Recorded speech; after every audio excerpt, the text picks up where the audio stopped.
Welcome to the Dental Decoders podcast. I'm your host, Brittany Rogars, and I'm here to help you crack the code on all things dental operations. Each week, we dive into topics to help you overcome roadblocks, streamline operations, and reduce team burnout. Whether you're an owner, a practice manager, or a team member, this podcast is for you. Join us for insightful discussions, engaging interviews, and practical tips. So sit back and relax as we crack the code on all things dental operations together. Hello, Dental Decoders, and welcome to this week's episode of Dental Decoders podcast.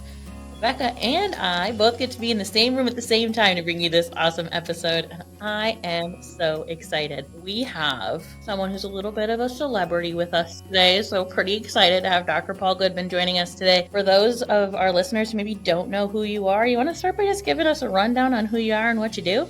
Sure, and I have a funny story. Thrilled to be here. So I live in a building in Philadelphia, and was with my daughters and wife, and the elevator door opened and these two dental students were like, I can't believe it's you. I can't believe it's you. I can't believe you live here. And there was a third person with them, and they were like, I can't believe it's you, but they never said my name. And they said, we're a big fan of you. And as they got off on their floor, the guy turned around and said, are you famous? I said, not real person famous, just dentist famous. So it's important to put boundaries on that. It is not Taylor Swift. It is not Jalen Hurts from the Eagles, but I am thrilled to be well known in the dental world. I really enjoy it. So my original dream was to play professional basketball in the NBA. That dream failed. When you grow to this size and you have this speed, you got to get new dreams, backup dreams. So the things that I do are, I own 2 dental practices in New Jersey with my brother. I couldn't do any of these other things without that. Right now, I go to my dental practices 1 day a week and contribute joy. So I don't do a lot of clinical dentistry anymore. We have multiple associates, multiple specialists in my brother, but I still go there and help with the management, help with the operations. If a patient does need me from the past, I can help with that. I can do consults, but I'm very lucky that I've replaced myself as a dentist. But just so everybody knows, I did do dentisting, which is full contact arts and crafts on people that don't want to be there or pay for it. What is dentisting? What is it like to run a dental practice, be in a dental practice? It's like being the star of a Broadway show that nobody wants to see or pay for. The exact opposite of Hamilton. I did that for a long time. I was lucky my dad worked with my dad. Sadly, he passed away in 2016, but we grew the practice to add in specialists. We have 2 locations.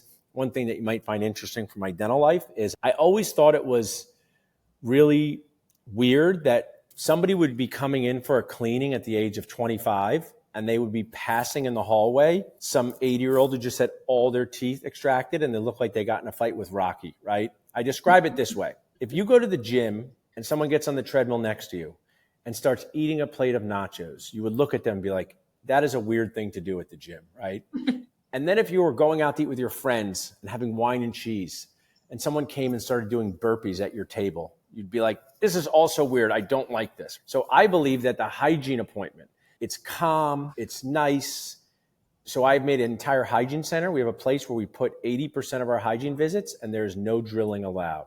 All people go there is they get their teeth clean, exams, x-rays, and patients love it. The team loves it. It's like the blowout bar for teeth. So that's just something unique about what we do. And then I started Dental Nachos, which is like Mr. Rogers' neighborhood for dentists, because I share that dentists are good at being nice to patients, but not so good at being nice to each other. So we try to fix that. We teach them about business. We teach about connection, patient communication. It's for team members. It's for everything. Most good ideas come from your wife. So she really helped me come up with the name in 2017. You can ask me as much as you want about that, but I never knew I'd be here today from starting a group named after an appetizer. Currently, Dental Nachos has 8 full-time people that work for it. We have sponsors. We have CE. I do speaking.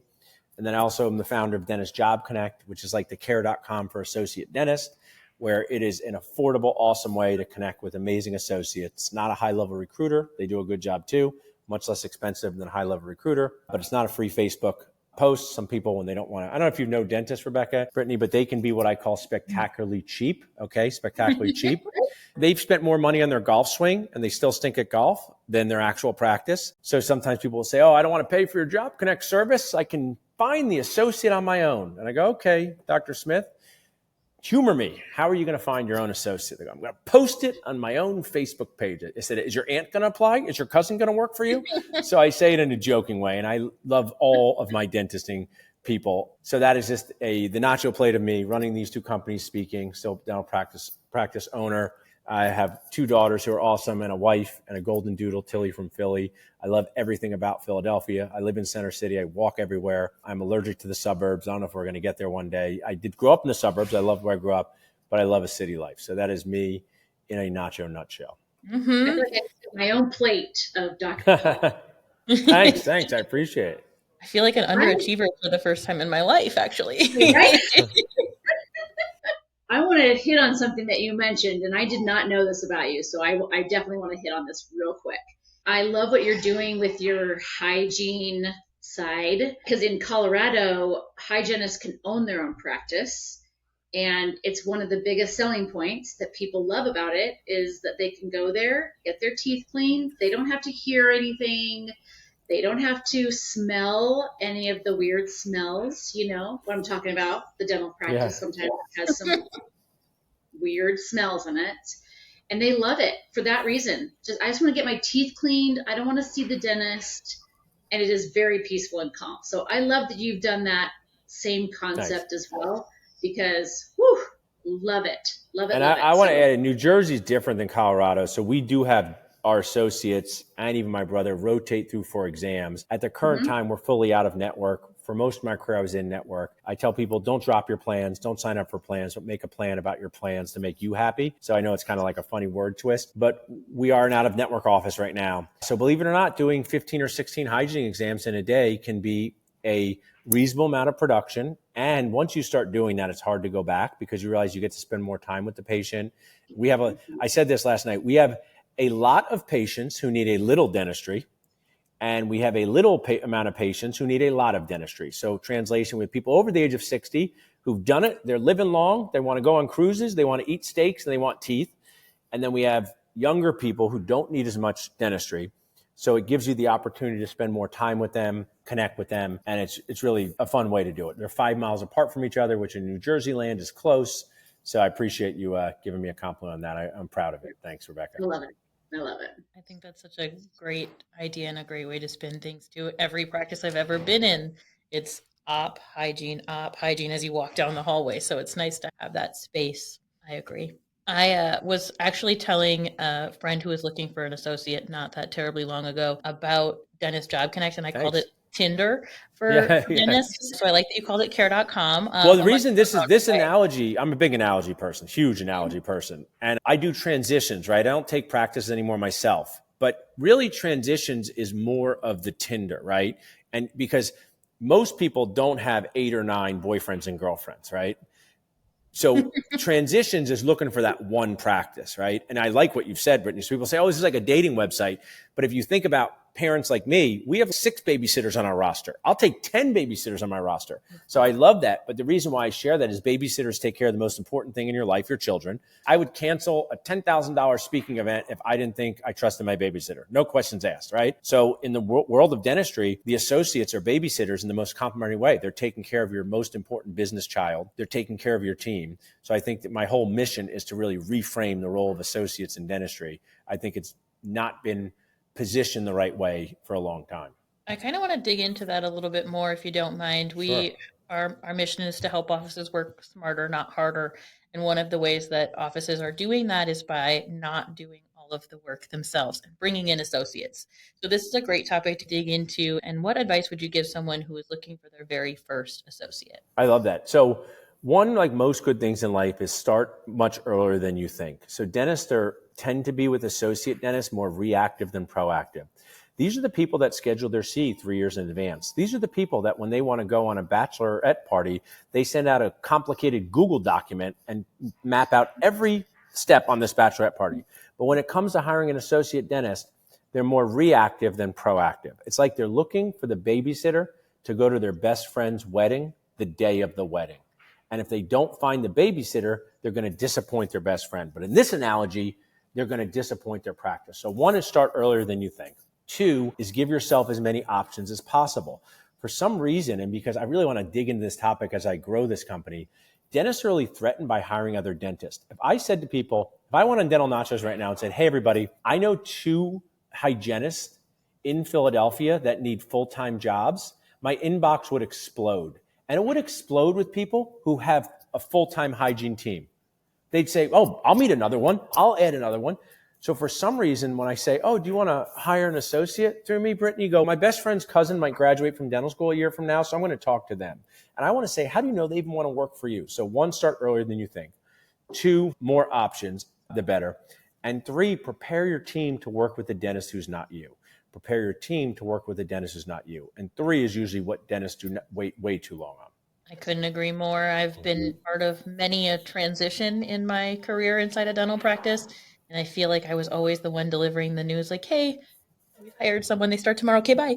And that was about as much notice as we gave people. So that's such a powerful one. Thanks. Yeah, I like that too. In that transition of looking for an associate for your practice, what would you suggest to the dentist in doing the actual hiring?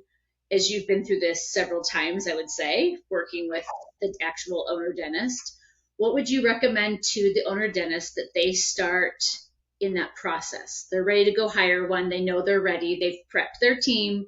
They're ready to go. What's the first thing that they should start doing other than going to your Job Connect to find one? I love that. I'll tell you a few different things. So one is I love cliches and I love catchphrases and I love quotes, but some of them you should dig into deeper. So some people say, just hire the smile and train the rest. Just hire the smile and train the rest. But if you work at a very popular, busy restaurant Saturday night and you hire a chef who has a great attitude and can't make food, it's not going to work. It doesn't matter how nice they are and how enthusiastic they are. So I'm a big fan of hiring that personality fit, but understand the clinical experience and expertise of dentists at different stages in their career. Over the time of the pandemic, dental schools, not all of them, but a lot of them did not do a great job with providing clinical experience to the dental students. I think they fell down on the profession in a bad way. I think we're seeing the after effects of this. I'm a part of the Dental Success Institute with Mark Costas and Dental Success Network, and we were all talking about the struggle it is to hire a new dentist. And listen, it was probably hard all the time, but one of Dr. Byron Blasco, I hope he listens to this, he's amazing. He did 70 crowns in dental school and he hired an associate who did 4, something like that, okay? So I just want people to understand it's not fair to say new dentists aren't good at things where they haven't had experience doing them. But the reality is if you hire a dentist newer in the profession, I'm a fan of the GPRA EGD first, but a newer dentist, a lot of management, a lot of mentorship, but you can pay them less, right? Just like anything, you can pay them less. If you want a dentist who has clinical experience and can do things similar to you, you have to pay them a lot more. So I found this weird thing, Brittany. I don't know if you found this or Rebecca. A lot of problems can be solved with money, lots of them, okay? If you're struggling to hire a hygienist and you offer $30 more an hour than everyone in your area, that can solve your problem. It might not be the way you want to solve it, okay? It might not be the way you want to solve it. And the dentist in your town will say, you're messing things up, Brittany, you're for all of us, but I'm just sharing. Most new dentists expect to earn probably $140,000 to $175,000 a year. Most dentists with 3 to 6 years of experience expect to earn $200,000 to $300,000 a year. So if you have a position where you need clinical expertise, you can't pay that new dentist rate. And I believe that's the biggest problem for practice owners to understand. So they need someone like you guys or consultants to explain how this works. So one is understand what your practice can afford, in quotes, right? Not just cheap about, afford. Understand the true patient volume, if it's a need or a want. One of my things is your associate a car or a boat. A car is a need, a boat's a want. If you lecture with dentists and say, who here owns a boat? Who here has ever owned a boat? 27 hands will go up. Who still owns it? 2 hands will stay up. Because boats, I have found, I'm not a boat person. I don't know if that's surprising, but do I look like a boat person? I'm not a boat person, okay? But what I found is from people reporting about their boat life, not mine, that boats are annoying and expensive. Boats are annoying, expensive, and high maintenance. Cars are needs to get through life. So most people, if their car broke down, they would buy a new car. So that's my example too. Is it a need or a want? If it's a want because you want to spend more time with your family or you want to be off on Thursdays, you're going to need to pay for that want. And I say to dentists most of the time, are you willing to make less money initially when you hire an associate? If the answer to that is not yes, go back to being burnt out. And I don't say that lightly. Go back to being ultra busy. But most say, okay, I can make a little less money. How much less money? There's a lot of dentists that are making a lot of money, but not having a lot of happiness. And I totally understand why. So what would your gauge be of when it's time to bring on an associate then? So most good ideas are repeated from others. So I'll share some of the ones that I've thought of from the thoughts in my head, but have also other people have thought. Hey, if I needed a single crown in your office for like tooth number 30 and you checked me on hygiene and I went out to the front desk, when is the next time I can get in with you? And if you hear 6 weeks or more, that starts to be a problem. That's a feeling and a fact, right? Because, oh, you told me I need a crown, but not for a month and a half. So one is what kind of feeling? Other is how many active patients are in your practice, depending on how they're defined, right? Do you have 1,500 to 2,000 active patients, 2,000 to 2,500? As you go up this ladder, your need for associate help gets higher. Some dentists, I don't know if they're superheroes. I don't know if they have more energy than me. They go, Paul, I think I might need an associate dentist. I go, okay, cool. How many active patients do you have? They're like 3,000. I'm like, how are you doing this on your own? I'm like, is there something wrong with you? So then I'm going to use from Mark's group because I want to give them credit. So there's someone in Mark's group named Jake Conway. You should have him on the show. He's hilarious. He's a business guy. And he talks about how many recall exams are you doing. And if you're doing more than 130 a month, you are not spending enough time with your patients. They can't get in, and you're not able to do bigger cases. So one of my favorite dentists, Dr. Christian Mullen, a young dentist, he was doing like $1.1 or $1.2 million a year by himself. And he's added an associate. He's grown that to $2 million. Doesn't mean he's always making a lot more money. But what he says is, now I have the time to treatment plan. Now I have the time to do more work. So those are some of the things I would start thinking about. Some facts like number of exams, active patients, how long you're booked out for. And then also just what's your stress level in doing this thing? Because it's just I'll share for dentists, guys. I run 2 companies I made up in my head and 2 dental practices. The stress of running the dental practices, 10 times the other companies. The financial stress is way higher in the startup world. But if your team doesn't show up, one person's missing, your entire day can fall apart in dentistry. I give credit to all the dentists and people who work with dentists because it's a very intense environment. 100%. I want to shout out Dr. Mullen too, client of mine. Oh, awesome. He's the best, Christian. Yeah. Awesome. I'd like to talk about just maybe a different aspect of an associate coming in for a dentist who doesn't do everything, right? They send out for oral surgery or they send out for endo. Can you share with our listeners the benefit of bringing in an associate who helps you keep more in the door versus referring out? So I will call this the one and, right? So sometimes a dentist comes to us at job clinics. Hey, Paul, I'm an associate to see all the kids do all the endo and take out all the teeth. They're like, why? Because I don't like those things. I'm like, well, you know what? They're probably not going to like those things either. So one of the things, it's unfair to expect an associate to become a mini specialist. What's fair is my good friend Todd Fleischman is a high-level restorative dentist, and he doesn't do any surgical procedures. So he hired a GPR grad, who I helped him get, who can do extractions and implants. That's her and. She can do restorative dentistry and extractions and implants. He hired another associate who can't do implants but can do clear aligners and ortho.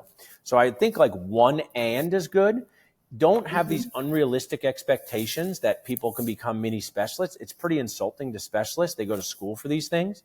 But it is reasonable for a general dentist to have a focus. Oh, I do restorative dentistry and I also do root canals. I do restorative. And yes, there are a handful of super GPs. They tend not to be associate dentists because it's hard for associate dentists to take the CE and have the practice to learn all these things. But they're associate dentists. Hey, you don't like referring out extractions? I bet you a good associate who does that can do 50% of them. Patients are happy. Practice brings in more revenue, and the owners have to do them. So really good point, Rebecca. Yeah, that's kind of more like where I was headed with that, is bringing in someone who does things the dentist doesn't want to do anymore. Yeah. Love that. Thank you. Appreciate that perspective as well. So before we get ready to wrap, I wanted to ask, where can our guests find you if they want to learn more about who you are and what you do? I love it. This has been an awesome interview. You guys ask great questions and allowing me to rant and share my favorite things to do. My parents, when I was growing up, they're like, you should be a lawyer, but they didn't say it in the nicest way, right? It wasn't like, you should be a lawyer. It sounds great. They're like, you're a good arguer. So I appreciate you letting me talk. The easiest way in this wild world of, I listen to podcasts all the time on the treadmill. I'm walking around. I can't stop and start writing down 222-555. I love when people on a podcast, like, I'm going to give my personal sellout. They think they're being so nice. Who's writing anything down anymore, right? I would say the 2 best places are dentalnachos.com and dentistjobconnect.com. Take you to our Facebook group, take you to our social media. take you to join us via text. I wrote a book recently called The ABCs of Patient Communication. I priced it as a plate of nachos, $15. And we're a big fan of morning huddles. I give my brother that credit and my office manager. But I thought if people buy the book, there's 26 letters and they can go over one letter a day at the morning huddle as like a fun thing. I'm big into don't say this to your patients. Don't say teeth fail. Say it's time for them to retire. Don't be so weird, dentist, right? You ever heard a dentist say to a patient, we can't save this number 18, right? It's like a little dramatic, right? It's been in the person's mouth for 50 years. How about you just say, hey, we can't maintain it. It's time for it to retire. We often make things weird inside of our operatories, so they can go to dentalnachos.com and dentistjobconnect.com. I love that. I can't wait to get that book. Actually, that sounds great. Thanks, guys. It's a better way to say it, right? It doesn't sound so... One thing I can share if we have one more minute is that none of this would have happened if I didn't get the right coach at the right time. I was about to have a fun, nervous breakdown in 2018. I was doing Dental Nachos. I was selling practices. I was doing my own practices. And my coach gave me a coach named Aldana Ambler. She's worked with U.S. presidents. She grows practices. I actually spoke to her a couple of days ago. We don't work together formally, and we've worked together for years. She showed me how to do all of this. And one thing she said is, we're all in the business of managing energy all day long. And she didn't say it in some hokey way. She said, energy management is our job. So when you look at a person who's scared and embarrassed and you say, your tooth has failed, we can't save it, the energy is fairly intense. How about just make it more fun?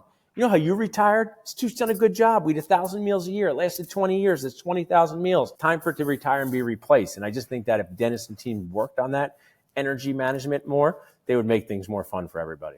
I love that perspective. And as you know, Paul, when we get to the end of our podcast, we always love our guests to share one of their decoding moments in their career. And we'd love for you to share, even though you've shared a million great gems with us in this podcast today, but we'd love to hear a decoding moment in your career. So it has to do with these insoles I bought. So what happens is you need the courage to kindly annoy people into good ideas. So I went into a sneaker store and shoe store in Philadelphia named Benjamin Lowell, and it sells all kinds of high-end sneakers and shoes. And I saw that there were orthotics type things for sale. And in my life, I've been an athlete. I bought orthotics through my medical insurance that were uncomfortable.